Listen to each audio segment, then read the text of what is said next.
My name is Denise Lucy, and I'm a professor of business and the director of our Institute for Leadership Studies, and the partner to Book Passage, amazing bookstore we have here in Marin in San Francisco. Do you agree? Yes. And because of that partnership, as you heard me say before, we were able to bring so many terrific speakers to our county. This is the last lecture for this season. Now, what will you do in the evenings now? But you'll have to come back in the spring where we will have a whole new group of programming. But as you may or may not know, the Institute for Leadership Studies is focused on helping people become better leaders. And we have this lecture series because we see people from across the disciplines that have changed the world.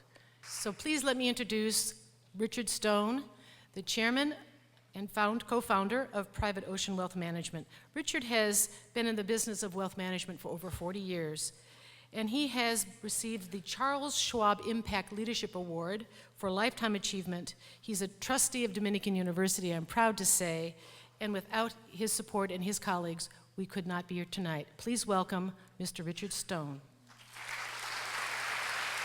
Our guest speaker tonight, renowned chef, television personality, and author, Giada de Laurentiis, is cooking up a storm. Giada has written 6 New York Times best-selling cookbooks. She's the star of her own show, Giada at Home, on the Food Network, which is celebrating its 20th anniversary on cable television this year. Giada has won 3 Daytime Emmy Awards for Outstanding Lifestyle Host. She has partnered with Target department stores to launch her own kitchen product line. She was inducted into the Culinary Hall of Fame in Colorado, and she's just getting started. Born in Rome as the granddaughter of legendary film producer Giada de Laurentiis, Giada has become famous too from one end of the day to the other. She's been nominated in multiple categories for the 5th Annual Taste Awards in Hollywood in January. And in April, Giada will open her first restaurant in the Las Vegas Strip, where she says all the male food world stars reign. The challenge. Tonight she's on stage in Angelica Hall with Joe Riddell, host of Dining Around on KKSF Talk Radio 910 in San Francisco. They're here to discuss Giada's cookbook, Giada's Feelgood Food, My Healthy Recipes and Secrets, the 3rd book she's released this fall. Please join me in welcoming Joel and the main course, Giada, to Dominican University. I can't see anybody because the lights are so bright. Well, let's wave to the balcony. Hello, balcony. There we are. Oh, there's hands up there. Thank you so much for being here. There's hands up there. Hi, and guys. you can hear us, which is excellent. And there's a sign up there as well. See? Oh, I love you, Giada. Thank you. Ah, how cool. I'm gonna write my own sign that says I love you, sign? Joel. I don't see your sign. Will you do that with me? I thought you were gonna bring a sign. I have sign police out back. They'll be like, come on, wait, not a problem. Well, Giada, thank you so much for being here with us tonight in Marin. We really appreciate it. It's a beautiful place. I'm excited to be here. It's a very beautiful place. And this is one of these lecture series that includes people who have political aspirations, people who are accomplished politically as well, accomplished in the food business and have worked very, very hard to get to where they are. This is a political chat? I think I'm in the wrong room. So Giada, I'm sorry, I came to the wrong lecture. No. But I think what's really important is that we're finding out more about the individual behind the business. You have created yourself through very hard work, your personality, your brand, and your business. But it started early. It started with your move here to the United States as a child. And you're agreeing with me. You make it sound like I planned this whole thing. I certainly did not plan any of this. So what's the question? The question is, what was the... The question is, jump right ahead. No. When you were a child, when you first moved here, how was it fitting in for you as an outsider? Did you feel that way? Definitely. I did not fit in at all. I was born in Rome, and we moved to the States when I was 8 years old with my family. Basically, in Italy, you follow the patriarch of the family, and the patriarch was my grandfather, Giada de Laurentiis. And he moved here to start making movies in the U.S. because for anybody that doesn't live in the U.S., everybody wants, outside of the U.S., everybody wants the American dream. And you really have only made it if you made it in America. So he had already made it in his home country of Italy, and he wanted to move to the States, and he wanted to make movies here. So he dragged his whole family with him. We all followed. And so we lived in New York for a little bit and then moved to Los Angeles. And, you know, my family was, to them it was very important that we held on to our traditions. So we spoke only Italian at home. And it was a real struggle for me to learn to speak English at school. I was little. But that's different, though, and I think it's wonderful and I think it's great. There are so many people of our generation who moved here to the United States and spoke only English. So to be able to hold on to that culture, the whole cultural background. Yeah, my family wasn't as eager to assimilate like most families were when they moved here. We didn't change our name. We didn't eat American food. We ate Italian food, and we spoke Italian. And all a young girl wants to do in grade school is fit in. So I did not want to speak, I didn't want my mother coming to school to pick me up and speaking to me in Italian and calling me out in Italian. I did not want my strange lunches. I didn't want to be, Beef tongue and tripe, anyone? Share my sandwich? I just wanted to have bologna sandwiches like everybody else, and I did not have that. And so I ate lunch alone a lot. And, you know, kids during that time, if your name wasn't Mary and John and David, you didn't fit in, and they really didn't want to hang out with you. And my name obviously was not even close to remotely any of those names. And so I spent a lot of time actually alone, to be honest, feeling as an outsider and not really fitting in as a young child. It took a long time. Not until high school did I start to sort of make friends. And even then, you know, in my family, it was, you know, I had three siblings, so including myself, it was four of us. And my parents used to be like, well, you don't need friends. You can just play with your brothers and sisters and your cousins. And you got plenty of them, so you're fine. And so, you know, it took me a long time to sort of open up. How does that relate to the way your own child, Jade, in life and skills Well, that's relates? why Jade's name is Jade and not some strange Italian name, which is what my family wanted. Really? And I also married an American, a Midwestern, a great guy named Todd Thompson, so it doesn't get any more American than that. But you didn't change your name to Thompson, though. I didn't. I didn't change my name to Thompson because Giada Thompson sounds kind of odd. Okay. And because at the time that I married my husband, I had already started my show, and I thought it was kind of strange, and my family insisted I keep my name. When so you there were you have it. when you were a child and seeing yourself as somewhat apart, and in this beautiful cultural situation, you're a kid. I mean, you made the comment that you weren't sort of excited about that, but you know, in hindsight, it's 2020 and all of that. Well, thank junk. goodness my parents did that, because had they not, I would not be here today. I wouldn't speak Italian. I probably wouldn't have the cultural background that I have, and I certainly wouldn't be able to cook the way I cook. So I always say I'm here because of my family. They truly instilled in me the love of who I am, even though I was very uncomfortable with it in public. I loved it in private, but I wasn't as comfortable with it in public at that time. It wasn't like it is today, where, you know, it's cool to have a name like Apple. It wasn't cool, it just wasn't. It wasn't cool to be unique and different. It is now, which is why it's hard for people who didn't grow up during my time to understand that. Right. It wasn't cool at that time. It just wasn't. And it wouldn't be cool to be different. I was out with Cecilia Chang the other night, who many people who are here in the Bay Area know. She is a doyen in the culinary industry, and she was out with her grandchildren, two beautiful young women, and they were speaking Mandarin to one another. And in my mind, all I could think of was, I totally want to go up and like give them a big hug, because this whole moment and it was adorable and sweet, and they're beautiful, beautiful young women. But she was so proud of them, and to have that. But some of that generation aside. Now, you must have learned, well, you obviously learned at home so many wonderful skills when it came to cooking and preparing foods. But with your book, Feel Good Food, you've changed many of those restaurant recipes. Yes, You want as to my tell Aunt us? Raffi would say, yes, I changed many of them. It's true. Do your aunts, do your cousins, do they look at some of your dishes and say, it's kind of Italian, but it's not Italian? Oh, yeah. I mean, I remember my grandfather saw my first cookbook, and he was like, this isn't Italian food. What is this? You can't tell people this is our Italian food, because it isn't. So it's my version of Italian food. It's sort of the way that I have felt would help people sort of accept and allow Italian food to be part of their daily routine. Okay. I felt like the kind of Italian food that my grandfather and my family introduced to me and that I grew up on wouldn't be something that everybody could do on a regular basis. And my goal was to make Italian food accessible and enjoyable to everyone of every culture, no matter what. I know people love Italian food, but I think for a long time they felt they could only get good Italian food in restaurants. Right. And I wanted it to become something that was easy for them, so easy they couldn't shy away from it. Well, and there's an interesting part of the book that is quite brave in that you cook these dishes and there are these concepts and recipes, but then you admit to or talk about using that recipe for another recipe. There's a recipe within the book that deals with root vegetables. I know, you're like, what the hell is he talking about? This recipe and that recipe and all the rest of it. Leftovers, come on. I mean, who wants to be left? You have these leftover beautiful root vegetables and you turn them into a dressing for something else. I like that.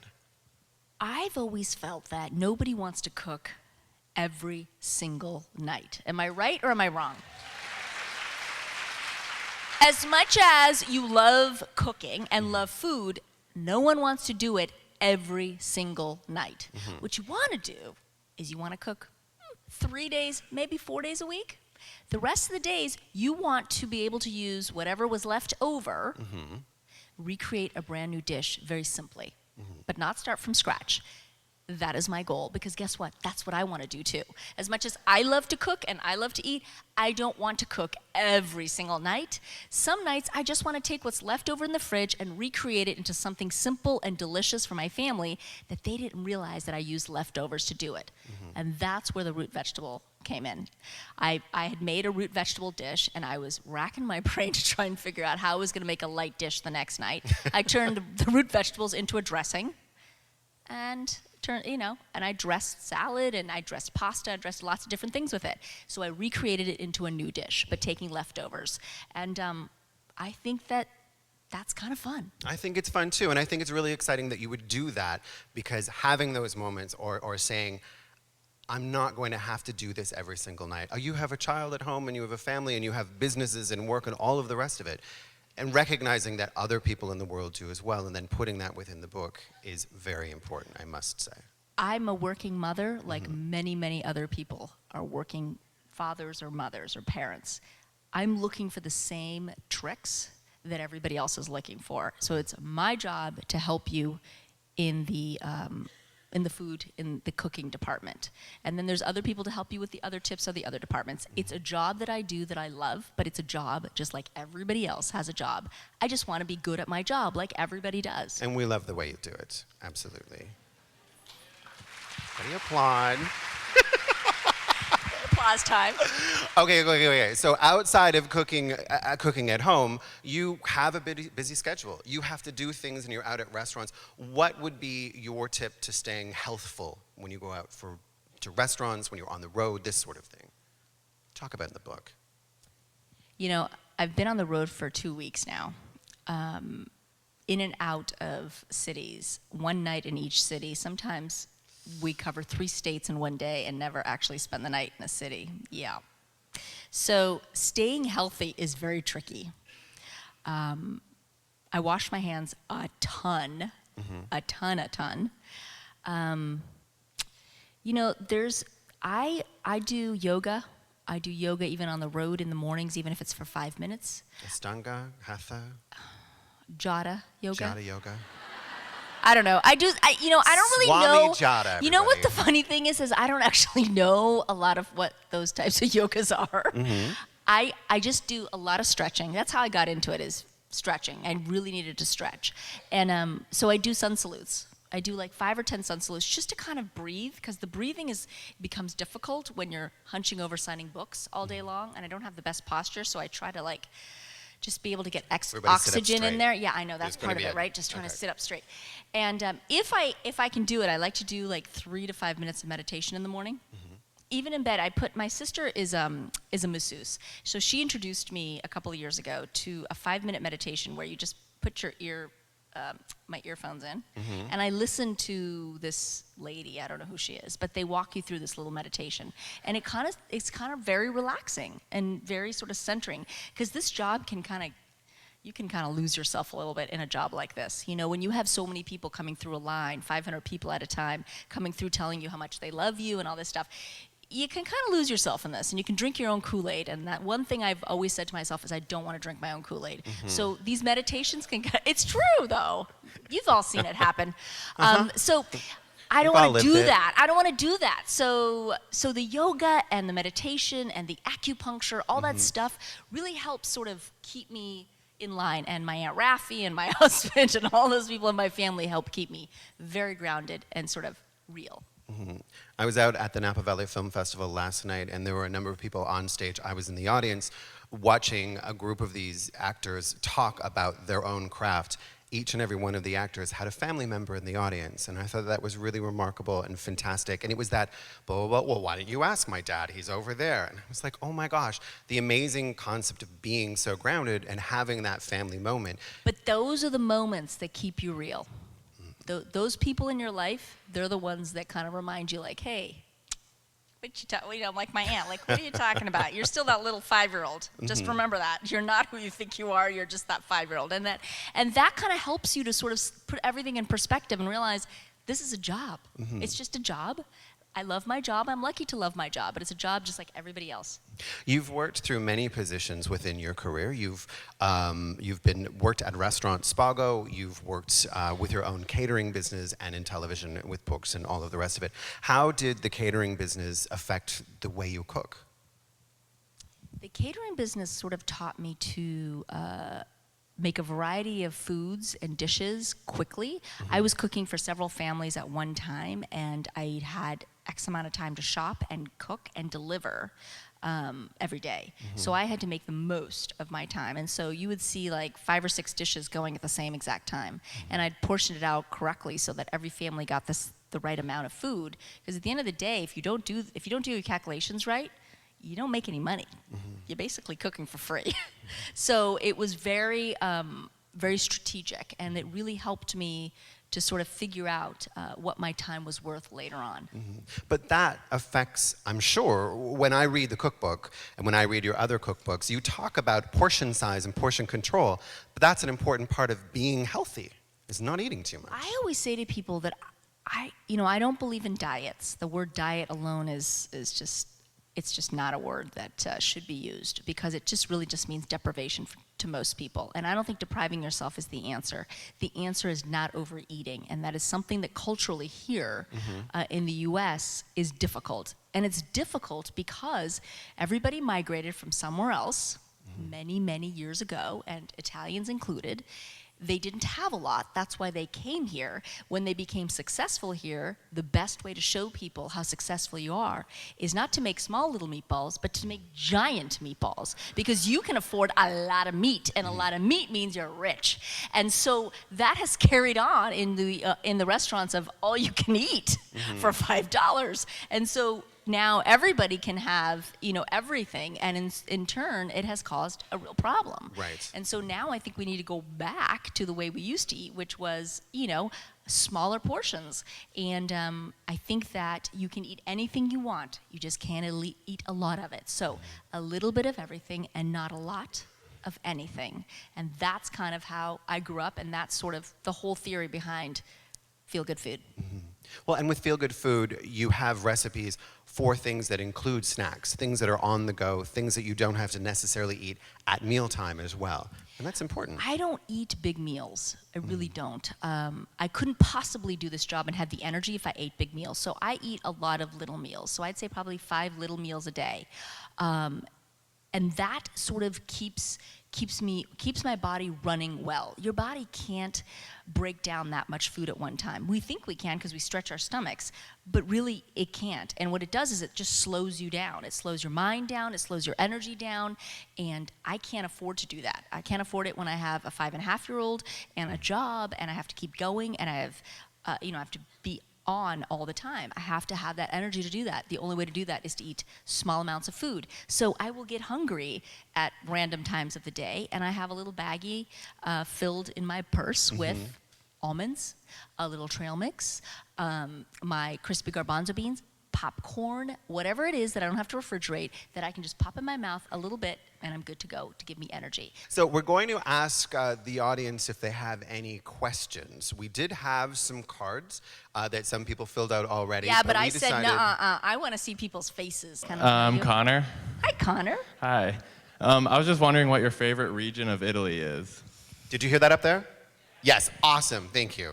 My favorite region of Italy, well, Careful, Naples. I know, ding it's dong. very, I know. La Familia. I No? Thank you for that, Joel. I was born in Rome, but I'd say Naples. You know, that's my favorite city. Yeah, I think the South is quite special, and I think it kind of is underrated, and not many people like to visit because I think we're afraid of the South. But there's the best food in the country is in the South. That's just how I feel about it. I'm not sure you guys agree or not, but it's pretty special. Not that There are the a lot of North Lucchese- isn't. The North is beautiful too, but the South has a special place in my heart. And there are a lot of Lucchese here. Be careful. Oh God, okay. Yes. Hi, my name is Robin, and I Robin. live here in Marin. I have 4 girls, and we love to watch your show all together. Thank you. Our second daughter, Ella, is 9 and loves to cook. What would be the best way we could encourage her to grow in her cooking and baking? I think allow her to be herself in the kitchen. I know that for some parents it's very difficult to allow a child to sort of move their way through the kitchen for various different reasons. Allow her to, obviously not to burn down your kitchen, but, and girls, we're tidy and we're just, careful. But allow her to learn, allow her to be who she is in the kitchen, and don't try to control it too much, and see where she goes with it, because I think that it's a very much a creative outlet, and they learn a lot about themselves. At least I did. I sort of learned a lot about myself in the kitchen, and I grew a lot of confidence being in the kitchen because I realized it was something I was good at. And at 9 years old, it's difficult to figure out, what am I good at? Like, what's my purpose here? Who am I? And it's a really wonderful way to figure that out. So allow her to just be free in the kitchen and do whatever it is that she wants, and encourage her, That's great. I like that. Good question. Hi. Hi, my name's Michelle. Hi, Michelle. I just wanted to ask, with all of the celebrities and colleagues that you have around you, how important was it for you to actually be trained professionally? That is a very good question, Michelle. I would say that because I'm a female, because I don't fit the stereotype of a chef cook, because I work in a very male-dominated business. It's slowly changing, but it's still male-dominated. It was very important. And I think that having gone to cooking school, and having gone to cooking school in Paris, being taught by men and male chefs, I think that it helped me to understand the culture better and not to be surprised when I was treated a certain way. And to just go with it and know that it was part of the learning process. And it made me tougher, and it made me work harder, and it gave me thicker skin. And I think that it's part of the reason that I'm here today, quite frankly. And I think, Michelle, in the end, they took me more seriously because of it. So there you have it. Hi, my name is Sarah. Hi, and Sarah. I want to know, does Jade really eat everything? I have a 5.5-year-old brother who won't eat half of the things that my mom cooks, and we see Jade with a lamb chop in her hand. Well, Sarah, let me tell you a little story. Jade is a very good eater, okay? At 5.5 now, she's definitely trying to put her foot down, okay? There are definitely times where she does not want to eat what I tell her to eat. I will say this. I grew up in a household, and some people don't agree with me, but I grew up in a household where my mom made one meal. If you didn't like what was on the table, you didn't have to eat it, but there was nothing else to eat that night, and you were going to go to bed without dinner. And so we cook one meal. If Jade wants to eat it, great. If Jade doesn't want to eat it, there's nothing else to eat. Trust me, she'll be hungry in the morning, and she'll eat everything that's put in front of her. It's sort of the way that I grew up, and so I believe in that. I believe that you don't give your kids that many choices. Sure, she can have a choice between green beans and broccoli. That's fine. Chicken, lamb, beef, whatever, you know. But that's it. There's not that many choices in my house, and so she either goes with the flow or she doesn't. Having said that, some kids are pickier than others. I just happen to have a girl that likes to eat. Right here in the back. Hi, sorry, I have a horse. Hi. My name is Beth. I live here in Marin, and my question is I'm trying to watch the amount of carbs and everything that I eat. So I'm trying to eat more vegetables, which I don't really like. But kale is the vegetable of the day. So what's your favorite recipe for kale that I might actually like? Oh, there's one in the book. There's lots. Nope. And yes, kale is the wanna vegetable of the day, because if you go to any restaurant menu, you go anywhere, everybody's talking about kale. How many of you guys in this room like kale? I do. Wow. That's pretty good. That's really good. Are you looking for my kale I'm recipe? looking for your kale recipe. This is, it's like chips. Yeah, It's- so kale chips kale happen to be my chips. favorite. But You don't like that. I will say that I actually prefer Swiss chard to kale. And I think Swiss chard doesn't get as much love as it should. I think I prefer the texture of Swiss chard more than kale, but I do like kale. I have these Swiss chard rolls that I think you might really like in the book. And I don't know, you guys may not have the book yet. Do you have the book yet? Oh yeah, so there's Swiss chard rolls in there, and there's brown rice in there. So you could always, and there's ones made with lentils as well. So lentils, I think, have less carb anyway than brown rice. So you could always do more lentil than brown rice. It is quite phenomenal. It's got a tomato sauce, they're wrapped, and they're baked. And I'm telling you, they're fantastic. You could also do tofu in there and really cut down the brown rice so there's really less carbs in it. And I think I don't see you anymore because you're so far in the back, but does that help? Okay, good. Right Good. here. There's a We have nod. another.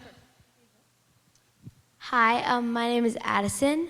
My question is, I was wondering, so on Food Network, all of the kitchens that you cook in are always like totally spotless.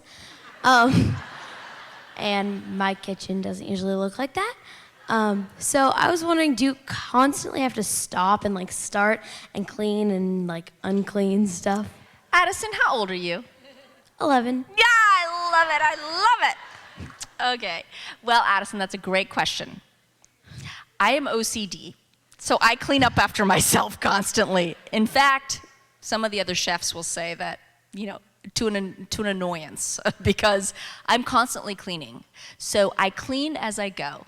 I do not clean at the end. Every time I do a step, I'm constantly wiping. In fact, this summer, I was vacationing, and I have a kids' adventure book called Recipe for Adventure that I did a book tour for kids your age and a little bit younger, Addison, in September. And he came and spent 5 days with me, and we had this joke because all he ever saw me do was clean. I was cleaning after everybody in the kitchen the entire time. So I clean my own pretty much, but I would say that for most chefs, yes, there's a team of people and they come in and they're constantly cleaning. So there's your answer. But as a professional chef, though, don't you think that it's important to have a clean kitchen? I mean, that's one of the things. Yes, and but in I a think most restaurant chefs kitchen- are very messy. Right. Yes. Okay. I'm not because of the type of person that I am, but most chefs are pretty messy. Okay. Yeah. I'm pretty clean. You're special. Thank you. I just want to be included, that's all. Yes. Hi, my name is Gary. Hi, Gary. I am a nutritionist, and I just wanted to thank you for putting out such a wonderful book. It's really Gary. beautiful, and thank you very much. Oh, that's so nice. Did it work? I mean, does the nutritional breakdown, is it correct? Is it? For what Okay, I've good. seen, yes, and I will definitely be sharing some recipes with some of my clients. Oh, good. That makes me feel good. Thank you, Gary. Thank you.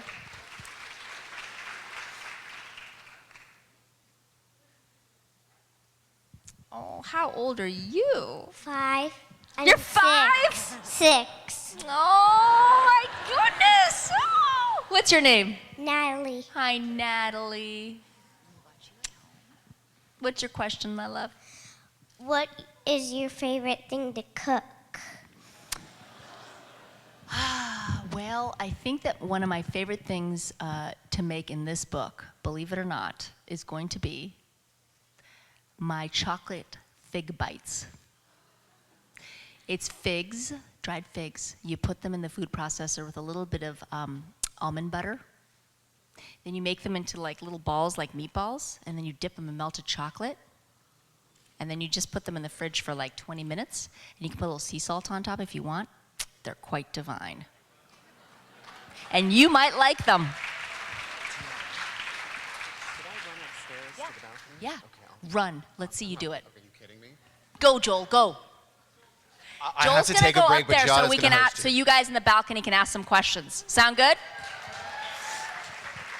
But in the meantime, while Joel strolls up there, yeah, use those shoes, those Billy Bush shoes, and run up there, will ya? We have someone here. Hi. Hi. My name's Allie. Hi, Allie. I was wondering, what's the most important lesson that you think you've ever learned in life, and who taught it to you? The most important lesson I ever learned, and who taught it to me?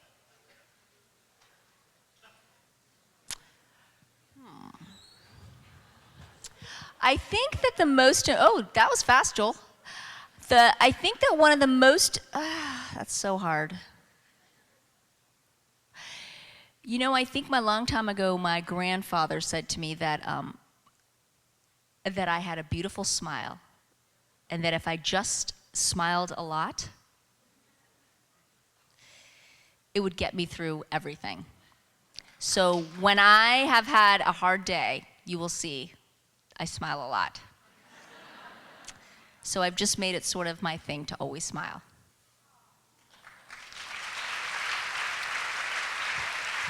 Giada, we have a question in the balcony. Could you say your name? Hi, Giada. My name is Melina. Hi, Melina. And I just want to say thank you for making me realize that I love cooking. Your first book, Everyday Italian, is what kind of got me started loving cooking. And your recipe, penne with beef and arugula, is what made my husband fall in love with me. Oh, yay! That is very cool. The best. So my question to you is, what's Todd's favorite meal that you cook for him? Todd's favorite meal, well, he's a big meat eater, you see. So really, he likes a steak and mashed potatoes. But I will tell you that the one thing that he constantly asks for is either a bolognese, my bolognese, or my farfalle with sausage, peas, and mushrooms. Yeah, you like that one. I figured you would. Yeah. Those are the two over the years, and Todd and I have been together 23 years, so we've been together a long time. And that over the years has been the constant request. And Jade eats it too, by the way. So it's good. It works out nicely. Runs in the family. Yes. I have another question here. No, she doesn't want to ask a question. No, not a problem. I do have another question here. Wait, I have one way up here with the sign. Okay, so I'm not as cute as a 5-year-old girl. I'm 20, but oh, come on, you are too. But yeah, I'm from LA and I go here, obviously. And I love you. I watch your shows. Anyway, my question to you is, what is your least favorite vegetable? Is that fair? Green peppers. But they're my favorite. I tell you, I don't like green peppers. I don't like coconut. I know. It's okay. I still love you. And I still write desserts with coconut, but I do not like coconut. And and I was wondering if after you could sign my sign. Will I what? Can you sign my sign? Can I sign your sign? Yeah, I'll sign your sign. Should I take it? Yeah, can you take it, please? I'm just going to dash over to the other side, Giada. Just give me one sec. Okay. Do not open. I can take a question from down here if you like in the meantime. I see a lot of hands. Hi. Hi. My name's Allison. Hi, Allison. At the beginning, we heard that you're opening a restaurant in Vegas. And Yeah. Vegas is such a city of huge portions and those kinds of things. So I'm wondering how your restaurant is going to reflect your philosophy of correct portion size and eating healthily. Well, I will tell you that my restaurant will be in the first boutique hotel on the Strip. So we're starting right from the beginning, small. So we're not going to start big. We're starting with 188 rooms in this hotel, which is the smallest you will find on the Strip. And I'm the only restaurant in the hotel. And basically, you know, everybody's asked me, well, what makes you unique? There's many Italian restaurants in Vegas, as everybody knows. Well, what will make me unique is that I'm one of the first women on the Strip. So my restaurant will reflect that in warmth and a little nice feminine touch, because I find a lot of restaurants in Vegas are very sterile and kind of, you know, people feel a little intimidated. So it's quite intimidating there. I want it to be warm. I want it to be as if you were walking into my house. And I want the food to reflect that, my, you know, California-inspired version of Italian food. And the portion sizes and the plate sizes will reflect that as well. So it won't be, you know, tiny little bites of food, but it will definitely be portion sized. And in fact, there won't be a main course of pasta. The pastas will all be sides, which means you'll get a side portion of pasta, not a main course portion of pasta. That's how I intend on reflecting the portion size. Good question, very good question. Giada, I'm up here in the balcony again. I'm going to great. do 2 more questions Yeah. from up here, and then I'm going to come back down because we'll wrap things up. Oh, sadly. wow, that went fast. Totally fast. Just give me 1 sec, okay? Hi. Hi, Giada. My name is Lori. I'm here with my sister and my cousins, and we're Sicilian. Hi. And as you know, in the Italian Sicilian tradition, holidays are important. And I'm wondering, what is your favorite, most meaningful holiday dish that means Christmas to you?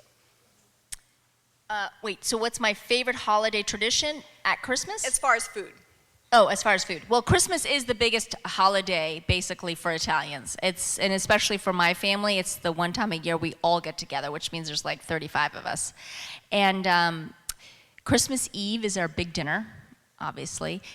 The glitch is that it also happens to be my husband's birthday. So it becomes a little tricky. But I think the tradition of all of us being together on Christmas Eve, all enjoying fish, not eating any kind of meat, but it's all fish courses. Not necessarily 7 courses, but definitely all fish. And I think that it's just that moment of us all being together and eating.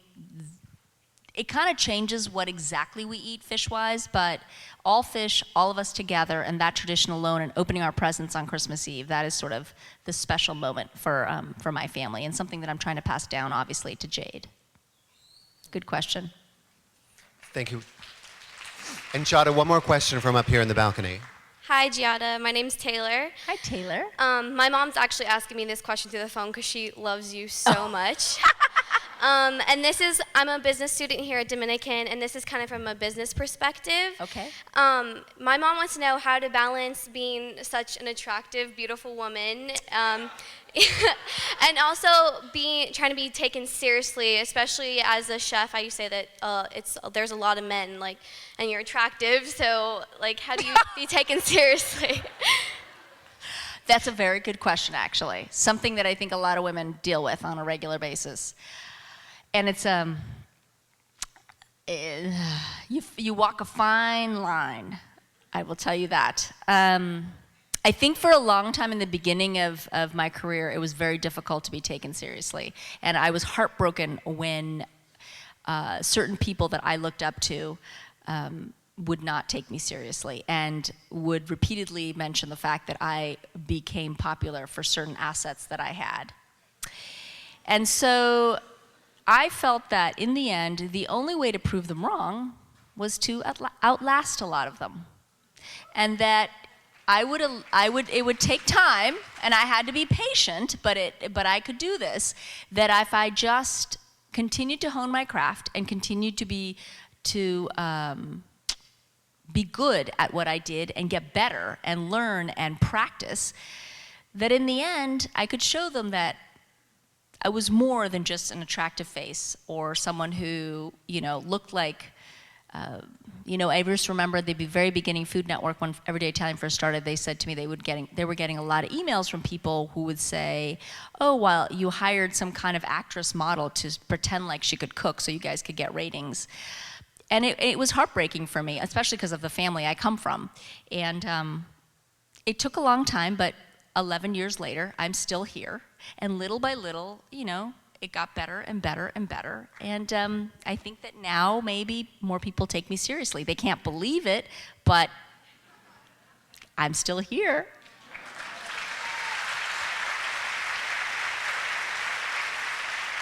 Giada. You basically have to have thick skin. That's what happens. And over time, you get it. Giada, we have one final question from the audience. Sure. This young lady. Hi, my name is Gabriella. Oh, Gabrielle, how old are you? 6. Oh, you're so cute. Thank you. My question will be, would you like any more kids?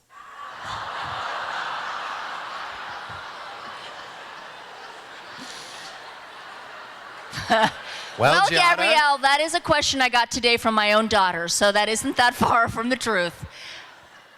Gabrielle, what's meant to be in this life is meant to be. If I'm meant to have more, I will.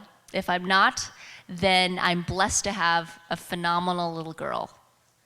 So I'll take what I can get.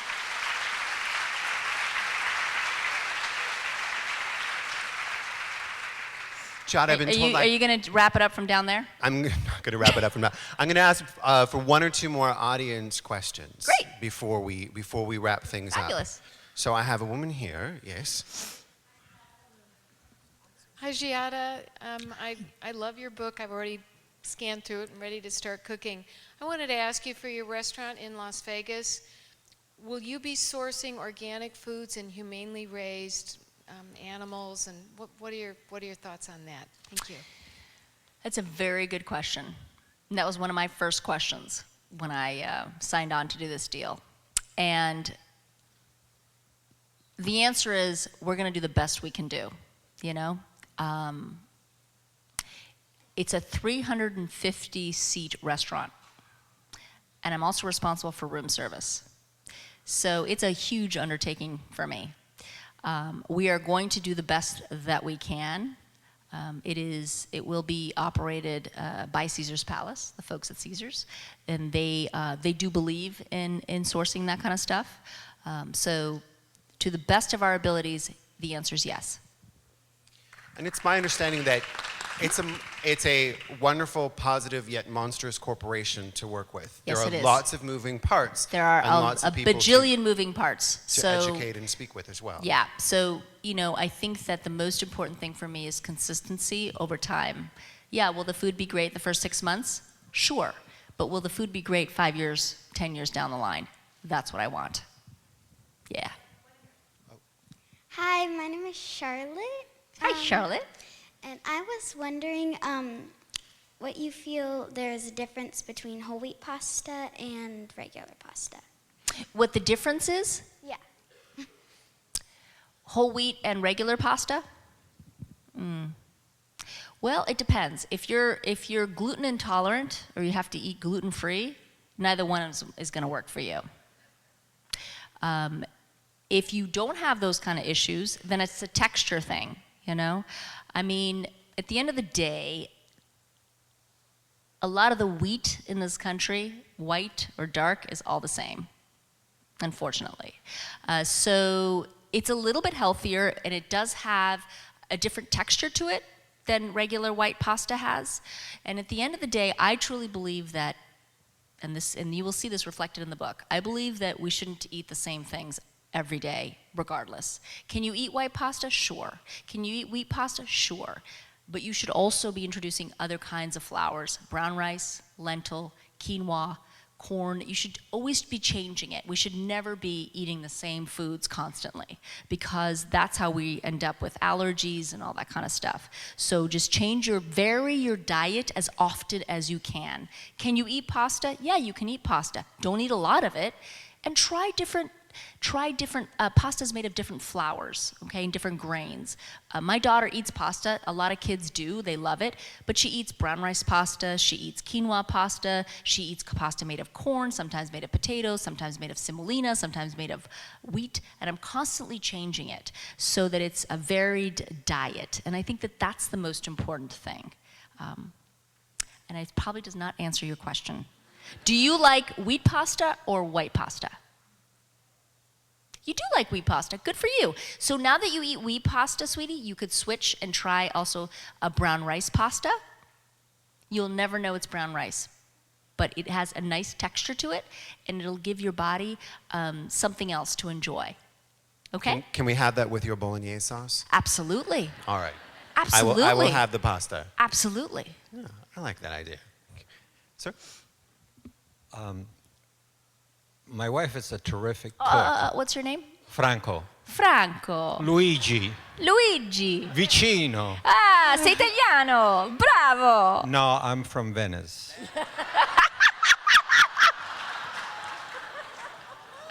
Sì, Franco.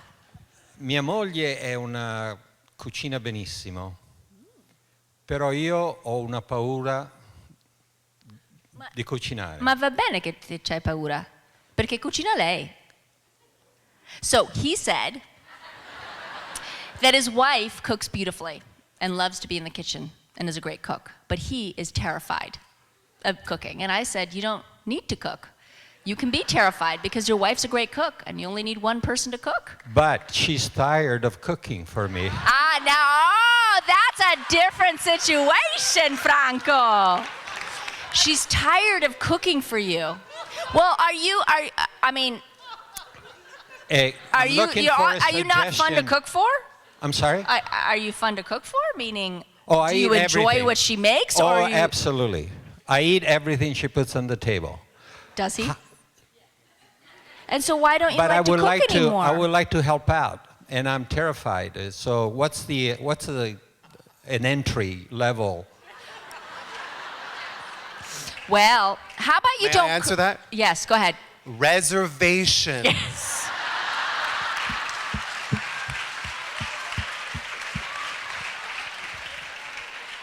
I think truly that why don't you start by not cooking but just assembling? You know, my very first cookbook, I think the reason Everyday Italian did so well is because half of the book was just assembling dishes. It wasn't actually cooking a thing. And so I think what people did is they mastered the art of assembling, and then they moved on because they built confidence. They moved on to actually cooking. And that is the key. Is my job is to empower you in the kitchen so that you feel good, and that once you're mastered assembling things, you move on to cooking things. That's the job. I think that's great advice. And reservations, but Yes, Joel, and reservations. cooking's bad for my jewelry. Giada, thank you for being here with us tonight. I did say that out loud. Thank you for being with us tonight. We have the book. Each and every one of us have your new book. I hope you enjoy it. Thank you. Have fun with it. Let the pictures inspire you. What should we look for next from you? Children's. Nothing. Nothing. It's like, are you kidding me? A restaurant? And I have a restaurant that hopefully will open sometime late April, early May.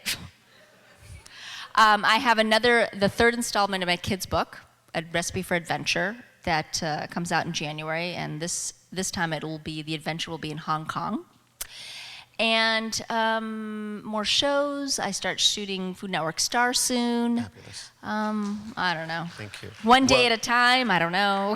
We look forward to all of it. And Maybe more babies. Who knows? No, just Thank kidding. you. Totally kidding. Thank you, you guys. Ladies and Thank you, gentlemen, Joel. Giada de Laurentiis. Thank you.